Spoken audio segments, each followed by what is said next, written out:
চুলে তেল দেওয়া কি ওল্ড ফ্যাশন? অনেকেই কিন্তু তাই মনে করেন, কিন্তু পরিণতি কি? এখন লক্ষ্য করলেই দেখতে পারবেন অনেক ভাইয়ের বয়স 28 হওয়ার আগেই মাথার সামনেটা ফাঁকা হয়ে যাচ্ছে। আপুদের অবস্থাও কিন্তু অনেকটাই সেম, চুল পড়তে পড়তে সব চুল শেষ। অথচ আমাদের আগের জেনারেশন, তাদের বয়স যতই হোক না কেন, চুল ছিল ঘন এবং মজবুত, একদম চোখে পড়ার মতো। তাহলে আমাদের বয়স বাড়ার সাথে সাথে কেন এমন হচ্ছে? এর একটা বড় কারণ হলো নিয়মিত যত্নের অভাব। আগেকার দিনে সবাই নিয়মিত চুলে তেল দিতেন, প্রাকৃতিকভাবে যত্ন নিতেন, যে অভ্যাসগুলো এখন আমরা প্রায় ভুলতেই বসেছি। ব্যস্ত লাইফস্টাইল, দূষণ, স্ট্রেস সব মিলিয়ে চুল তার স্বাভাবিক স্বাস্থ্য হারাচ্ছে। তবে ব্যস্ত সময়ের মধ্যেও যদি একটু যত্ন নেওয়া হয়, তাহলে চুলকে সুস্থ এবং প্রাণবন্ত রাখা সম্ভব। তাই সময় থাকতেই ন্যাচারালি নিজের একটু যত্ন নিন, ন্যাচারালস বাই রাখির সাথে।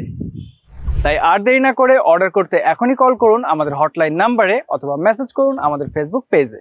এছাড়াও আমাদের হোয়াটসঅ্যাপেও মেসেজ করতে পারেন।